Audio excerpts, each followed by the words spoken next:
Cinema நேயர்களுக்கு அன்பு வணக்கம். வெல்கம் டு எம்டி திரை. இந்த ஷோல சாம்பியன் அப்படிங்கிற தெலுங்கு திரைப்படத்தினுடைய ரிவ்யூ தான் நம்ம பார்க்க போறோம். இந்த படம் வந்து பாத்தீங்கன்னா தமிழ் டப்பிங்கோட நெட்ஃபிளிக்ஸ்ல அவைலபிளா இருக்கு. இந்த படத்துல வந்து பாத்தீங்கன்னா ரோஷன், அனசுரராஜன் மற்றும் பல நடிச்சிருக்காங்க.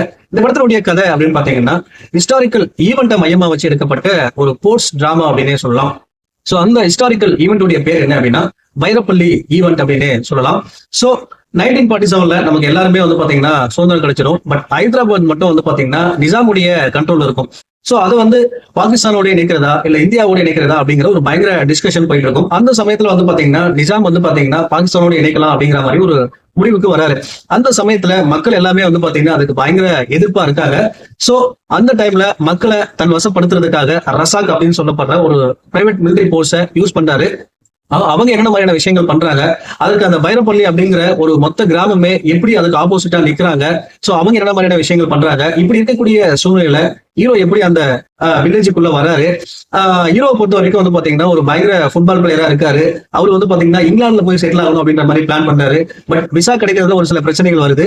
சோ அப்ப என்ன மாதிரியான விஷயங்கள் பண்றாரு, அப்ப எப்படி அந்த ஊருக்குள்ள வராரு, அதற்கு பிறகு அவருடைய வாழ்க்கையில என்ன மாதிரியான மாற்றங்கள் ஏற்பட்டுச்சு அப்படிங்கிறதா இந்த படத்தினுடைய மீதி கதை.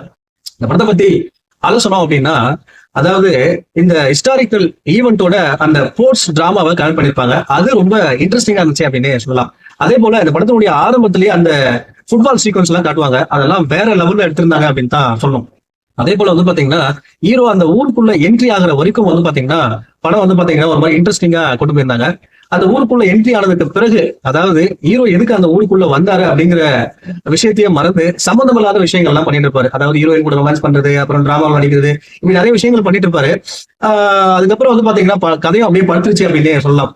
இன்டர்வல் சீன் வந்ததுக்கு அப்புறம் அப்பாடா அப்படின்ற மாதிரியான விஷயங்கள் பண்றாங்க. மறுபடியும் செகண்ட் ஹாஃப்ல கதை அப்படியே படுத்துருது. அதுக்கப்புறம் கிளைமேக்ஸ்ல வந்து ரொம்ப ஒரு பவர்ஃபுல்லான கிளைமேக்ஸை கொடுத்திருந்தாங்க, ஒரு எலக்ட்ரிஃபை கிளைமேக்ஸ். அதுக்கப்புறம் படத்துல ஒரு சர்ப்ரைஸான ஒரு கேமியும் அதுவுமே இன்ட்ரெஸ்டிங்கா இருந்துச்சு. இந்த படத்தினுடைய அந்த பீரியாடிக் போர்ஷன்ஸ் எல்லாமே வந்து பாத்தீங்கன்னா மேக்கிங் வைஸ் ரொம்ப பக்கவா கொடுத்திருந்தாங்க. இந்த படத்துல நடிச்சிருந்த அந்த ஆக்டர்ஸ் எல்லாமே ரொம்ப ரொம்ப சிறப்பா நடிச்சிருந்தாங்க அப்படின்னு சொல்லலாம். ஓவராலா வந்து பாத்தீங்கன்னா ஒரு பாசிட்டிவ் நெகட்டிவ்ஸ் கலந்த ஒரு படமா தான் இந்த படத்தை கொடுத்திருக்காங்க. தாராளமா ஒன்ஸ் நீங்க ட்ரை பண்ணி பார்க்கலாம். தெலுங்கு படங்கள்ல வர அதே மசாலா டெம்ப்ளேட் தான் இந்த படத்துலயும் வந்து பாத்தீங்கன்னா முழுக்க முழுக்க கொடுத்துருக்காங்க. இந்த படத்துக்கு எம்டி திரை கொடுக்குற ரேட்டிங் வந்து பாத்தீங்கன்னா 5 to 2.5. அடல் கண்டென்ட் பொறுத்த வரைக்கும் வந்து பாத்தீங்கன்னா வன்முறை காட்சிகள் அதிகமா இருக்கு. அதுக்கேற்ற மாதிரி பிளான் பண்ணிக்கோங்க. அடுத்த வருஷத்துல சந்திக்கிறேன். நன்றி, வணக்கம்.